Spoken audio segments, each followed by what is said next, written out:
Hello. I thought today I'd talk a little bit about what it means to be a Buddhist, or rather what it doesn't mean to be a Buddhist. Because sometimes when people come to the Buddhist centre, they have certain expectations of what what a Buddhist is. So, for example, people often ask when they're on, say, an introduction to Buddhism course, do you have to be a vegetarian to be a Buddhist? So it's an interesting question, isn't it? Do you have to be a vegetarian to be a Buddhist? Well, the broad answer really is no. One can only be a true vegetarian by seeing the consequences of killing animals, of killing other living beings so that we can eat them. And it's not an awareness that you can force.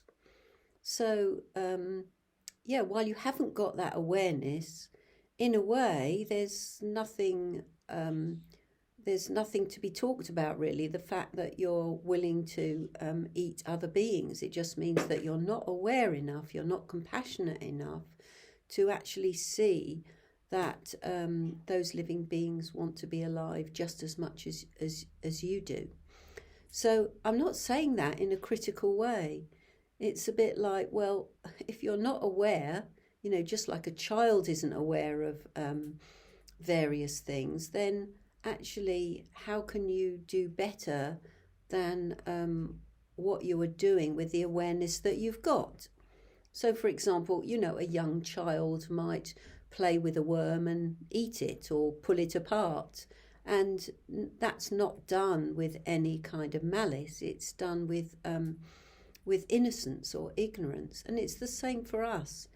We have to wait until we are sufficiently aware, and our awareness keeps growing as we practice as a Buddhist. Our awareness keeps on growing from spiritual ignorance, you could say, to insight where we could have ultimate compassion. So, it took me many years, for example, to be willing to have soya milk rather than cow's milk, and I'm still not vegan.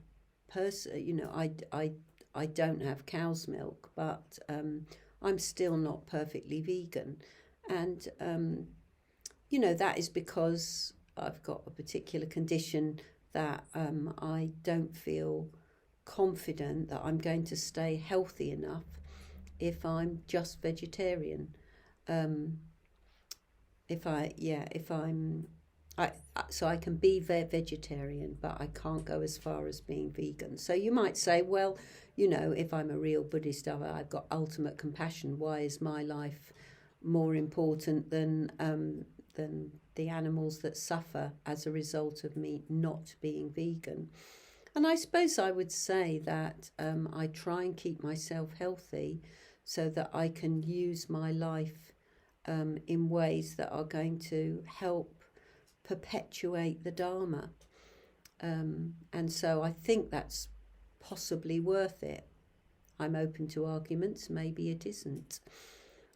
So yes, we do as best we can with practicing kindness, that first precept, with deeds of loving kindness I purify my body and I undertake to abstain from harming living beings. So that question, have I got to be a vegetarian if I'm a Buddhist? Well, it depends on circumstances. As you know, in Tibet, Buddhists weren't vegetarian, not even vegetarian, let alone vegan. And that, of course, is because the environment that they lived in was not conducive to growing a lot of crops. And so, in a way, they had to eat meat. And it's very interesting because it also depends in what way are we not vegan or vegetarian. Do we close our mind so that we don't allow ourselves to be aware of the suffering, or are we aware, and do we have compassion for the beings that that sacrifice themselves in various ways to give us what we need to keep healthy, and that is a very broad question. So if we look back behind Milarepa's teachers, we find Tilopa, and one of the most well-known stories that we know about Tilopa was that when Naropa found Tilopa, who he went to find to be his teacher, he found Tilopa beside a river frying fish.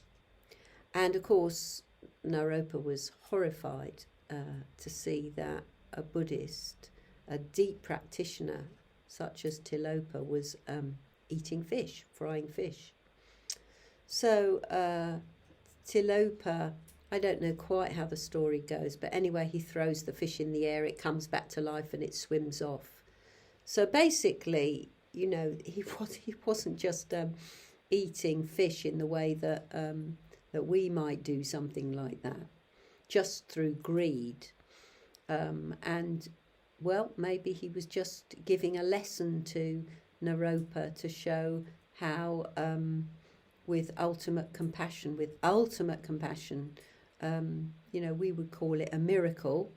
He would just call it, I don't know what he'd call it, but certainly something else, through his great siddhis, his great powers, he could bring the fish back to life.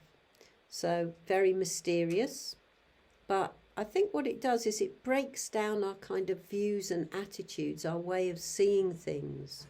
And we're very black and white, we're very fixated by our dualistic way of being. So I suppose what I'm pointing to today is Buddhism is about awareness, and we can't force that awareness, it grows over time. And ultimately, if we practice the first precept, we don't want to cause harm to living beings.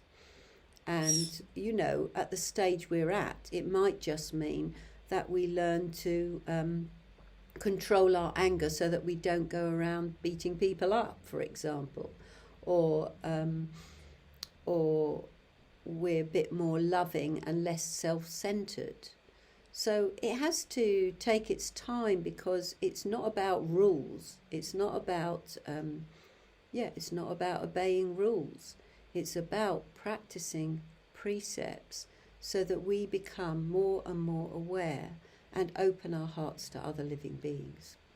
So the answer is, have I got to the question of have I got to be a vegetarian to practice Buddhism? Well, no. But you have got to think about, over time and gradually, about the implication of harming living beings and putting ourselves before other living creatures. So anyway, that's a few thoughts for today, and see you later.